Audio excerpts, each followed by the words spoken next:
সচি মায়ের দুলালিয়া শুভ দিবাসী এসো হে গৌরা সচি মায়ের দুলালিয়া। আমি পুজিব চরণ অরে এই কিঞ্চন রাখিব হৃদয় মাঝে। আমি পুজিব চরণ এই কিঞ্চন রাখিব হৃদয় মাঝে। আমি পুজিব চরণ এই কিঞ্চন রাখিব হৃদয় মাঝে।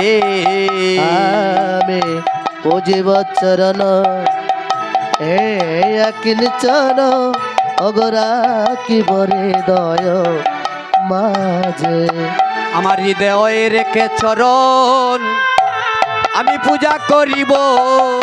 আমার হৃদয় রেখে চরণ আমি পূজা করিব।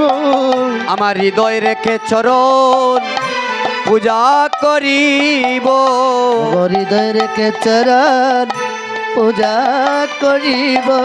ওরে মন চন্দনা আর তুলসী দিয়া হৃদয় রেখে চরণ পূজা করিব। আমি মন চন্দন তো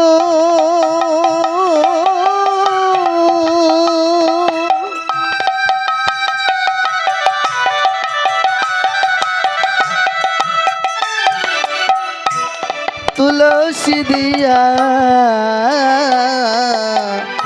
অগরিদের কে চরণ পূজা করিব। ওরে 64 মহন্ত আর দ্বাদশ গোপাল অষ্ট কবিরাজ লইয়া। আইরে 64 মহন্ত দ্বাদশ গোপাল অষ্ট কবিরাজ সঙ্গে লইয়া। তুমি নাচিয়া নাচিয়া এসো নাচাইয়া। ও তুমি নাচিয়া নাচিয়া এসো নাচাইয়া। তুমি নাচিয়া নাচিয়া এসো নাচাইয়া। তুমি নাচিয়া নাচিয়া এসো নাচাইয়া। তোমার বাইনি তাইকে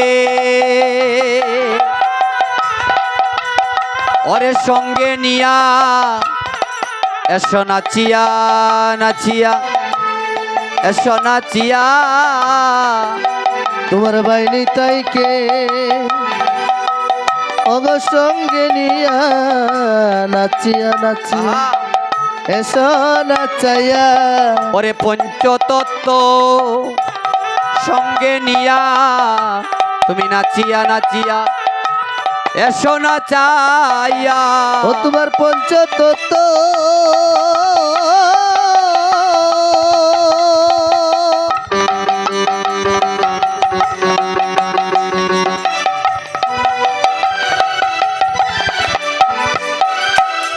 তোমার পঞ্চতত্ত্ব সঙ্গে সঙ্গে লইয়া নাচিয়া নাচিয়া এসো নাচাইয়া। 64 মহন্ত ওরে দ্বাদশ গোপাল অষ্ট কবিরাজ সঙ্গে লইয়া। 64 মহন্ত দ্বাদশ গোপাল অষ্ট কবিরাজ সঙ্গে লইয়া। আর উড়িয়া গৌরিয়া ভক্তগণ নিয়া। উড়িয়া গৌরিয়া ভক্তগণ লইয়া। আর উড়িয়া গৌরিয়া ভক্তগণ ও তোমার উড়িয়া গৌরিয়া ভক্তগণ লইয়া। এসো মন আনন্দে। প্রভু গো এসো মন আনন্দে। তুমি কৃপা করে এসো গো প্রভু। তুমি কৃপা করে এসো গো প্রভু। তুমি কৃপা করে এসো গো প্রভু। তুমি কৃপা করে এসো প্রভু। তোমার ভক্তগণ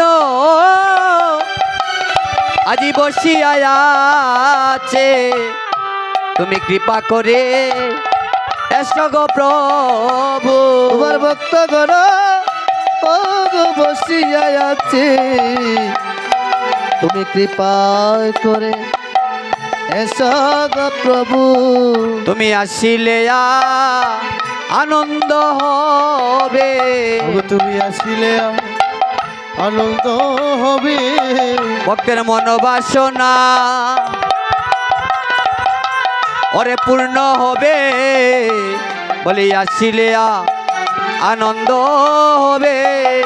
ভক্তের মনোবাসনা পূর্ণ হবে, তুমি আসিলে আনন্দ হবে। তুমি দাও দর্শন সচিনন্দ, তুমি দাও দর্শন সচিনন্দ, তুমি দাও দর্শন সচিনন্দ, তুমি দাও দর্শন সচিনন্দ। ভক্তের মনোবাসনা পূর্ণ হবে,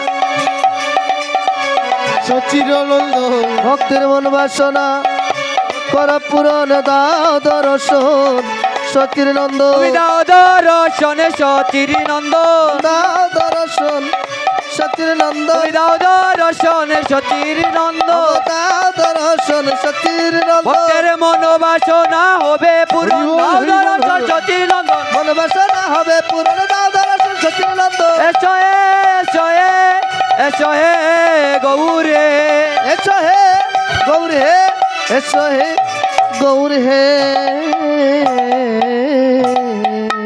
আমি প্রণাম জানাই, আমি প্রণাম জানাই,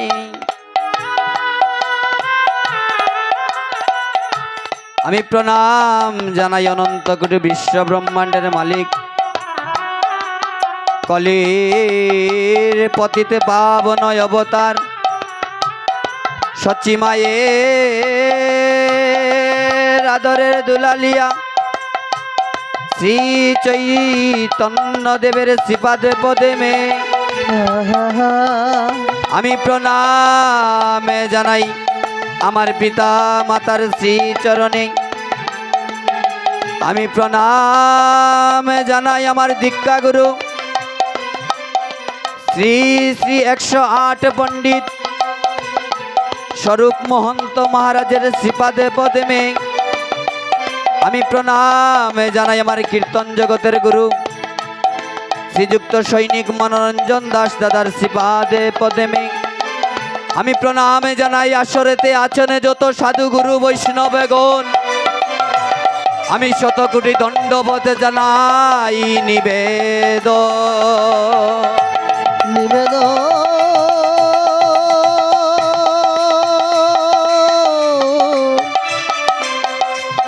করি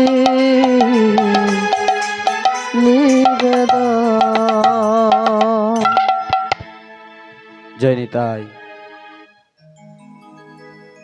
দাদা সাউন্ডটা বাড়ি যায় না, কিবোর্ডের সাউন্ডটা এখন আমার সব দেওয়া। আজ এই শিবাস অঙ্গন মাঝে আমরা সবাই উপনীত হয়েছি রাধে অষ্টপ্রহর ব্যাপী হরিনাম লীলা সংকীর্তন।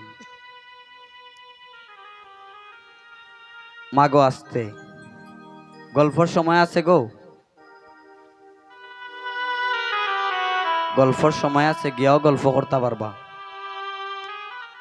কিন্তু কীর্তন আসরে আসিয়া যদি আন কথা বলেন ওই বৈষ্ণব অপরাধের কোনো ক্ষমা নেই। বৈষ্ণব অপরাধের ক্ষমা কারো হয়নি, ভগবানেরও হয়নি, ব্রহ্মারও হয়নি। যার সন্তান আমরা উনিও বাঁচতে পারেননি, আর আমরা তো মনুষ্য জীব। আজ এই আসরে দাঁড়িয়েছি আমি সৌরভ পাল, এখানে আমি দাঁড়ানোর কথা ছিল না। আমার কীর্তন জগতের গুরু সৈনিক মনোরঞ্জন দাস দাদা, উনি বিজিবিতে চাকরি করেন, আপনারা সবাই অবগত জানেন। ওনার চাকরির কারণে, অর্থাৎ দেশের যে পরিস্থিতি, নির্বাচন ছিল, এজন্য উনি ছুটিতে আসতে পারেননি। গত 5 তারিখে ওনার ছুটি আসার কথা ছিল, কিন্তু সরকারি নিয়ম কানুন তো মেনে চলতে হবে গো বাবা। আমার শেষদার সাথে, আমার কীর্তন জগতের গুরুর সাথে আরেকজন দাদা চাকরি করেন বিজিবিতে, বিকাশ দাস, ওর বাড়ি হচ্ছে জুড়িতে। উনি আজকে আসছেন। তারপরে বললাম দাদা আমার তো অধিবাস। উনিও কীর্তন জগতে আমাদের কিবোর্ড মাস্টার, বিজ্ঞ কিবোর্ড মাস্টার। আমিও বাংলাদেশ পুলিশে জব করি, নায়ক পদে কর্মরত আছি। আমিও চাকরির পাশাপাশি কীর্তন করি। যাই হোক, মহাপ্রভু আমাকে দিয়ে দু একটি কথা বলানোর সুযোগ দিয়েছেন। নির্বাচনের সময় 4-5টা কীর্তন বাদ দিতে হয়েছে। এইভাবেই একটা কীর্তনে না আসলে যে কতটুকু কষ্ট, সেটা একজন কীর্তনী ব্যতীত, যদি সে তার মনের মধ্যে যদি সৎ চিন্তা থাকে যে আমি কীর্তন করব, টাকা পয়সা রোজগার করব না, কীর্তন করব, এইরকম যদি কীর্তনিয়ার যদি কখনো কীর্তন মিস হয়, ভক্তবৃন্দ হয়তো নয়নের জল ওই কীর্তনিয়ার জন্য ফেলে না, কিন্তু ওই কীর্তনিয়া নয়ন জল ফেলে, কারণ সে ভক্ত সঙ্গ করতে পারছে না। ঠিক তেমনিভাবে আমার গুরুদেব এভাবে নয়ন জল ফেলছেন। যাই হোক, আপনারা যদি ওনার কাছ থেকে কোনো কষ্ট পেয়ে থাকেন, উনি বলেছেন যথাসাধ্য চেষ্টা করবেন এই আসরে আসার জন্য। তারপরেও যদি ওনার কোনো কথায় আপনারা কষ্ট পেয়ে থাকেন, ওনার কাছ থেকে আমি ক্ষমা চেয়ে নিচ্ছি, ওনার পক্ষ থেকে। আপনাদের সন্তান মনে করে, আপনাদের বন্ধু ভাই মনে করে ওনাকে ক্ষমা সুন্দর দৃষ্টিতে দেখবেন। আর অধিবাস, আমি শিশু অল্পমতি, আমি যে অধিবাস বলে আপনাদেরকে বুঝা দিতে পারবো এই সাধ্যটুকু আমার নেই। কারণ ভগবানের লীলাকথা, গৌর গোবিন্দের লীলাকথা, চতুর্মুখী ব্রহ্মা চতুর্মুখে বলে গোবিন্দের লীলাকথা শেষ করতে পারলেন না। পঞ্চমুখী শিব পঞ্চমুখে বলে গোবিন্দের লীলাকথা শেষ করতে পারলেন না। আর আমি অদম সৌরভ পাল কিভাবে গৌর গোবিন্দের লীলাকথা বলবো? আর এই অধিবাস কিন্তু লীলাকথা নয়। এই অধিবাস হচ্ছে আমার মহাপ্রভুর মুখনিসৃত বাণী, অদ্বৈত প্রভুর মুখনিসৃত বাণী। এটা কোনো লীলা নয়, এটা স্বয়ং মহাপ্রভু বলেছেন। তাহলে আমি কিভাবে মহাপ্রভুর কথাগুলা স্বয়ং সম্পূর্ণভাবে বলতে পারবো? তবে শুনেছি এই শিবা সঙ্গনে আসিলে নাকি বুবাই হাঁটিতে পারে। এই শিবা সঙ্গনে আসিলে নাকি বুবাই কথা বলিতে পারে। যদি বুবাই কথা বলিতে পারে আর কুড়ায় হাঁটিতে পারে, আর যদি আপনাদের মতো সাধুগুরু বৈষ্ণবের কৃপা হয়, তবে আমার মহাপ্রভুর কৃপা হবে। আর যদি মহাপ্রভুর কৃপা হয়, আমার বদন দিয়ে দু একটি কৃষ্ণ কথা বের হতে পারে।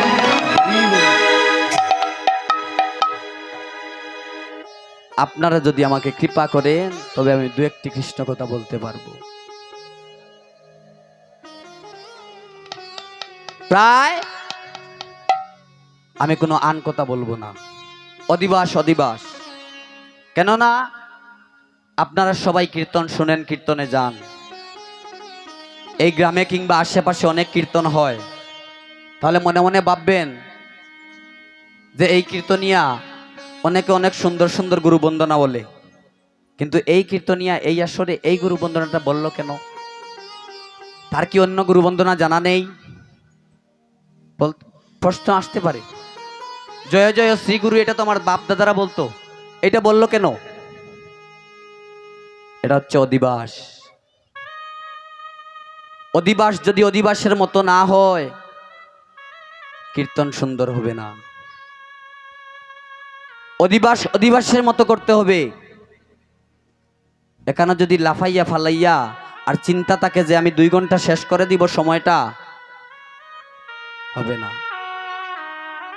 এই অধিবাস কীর্তনটা যত সুন্দর হবে, যত সাত্ত্বিকভাবে হবে, তত আপনার কীর্তন সুন্দর হবে। এখন আমি কীর্তনকে সুন্দর করার জন্য রঙ্গেরসের গুরুবন্দনা বললাম, আর কীর্তনটা পূর্ণ হলো না, মহাপ্রভু খুশি হলেন না, এই অধিবাস করার চাইতে না করা ভালো। ভক্তবৃন্দকে আমি খুশি করার জন্য আসি নাই, আমার মহাপ্রভু যদি খুশি হয় আমি খুশি। যাই হোক, এবার আমরা অধিবাসের দিকে অগ্রসর হব। প্রায় 5000 বছর পূর্বে কুরুক্ষেত্র রণাঙ্গনে ওই মাসটা ছিল অগ্রহায়ণ মাস। অগ্রহায়ণ মাসের শুক্লপক্ষের মুখ্যদা একাদশীর ত্রয়োদশ তিথিতে, ওই বার ছিল রোজ রবিবার। সকাল আনুমানিক 8 ঘটিকার সময় পরমেশ্বর ভগবান শ্রীকৃষ্ণ অর্জুনকে গীতা জ্ঞান দান করেছিলেন।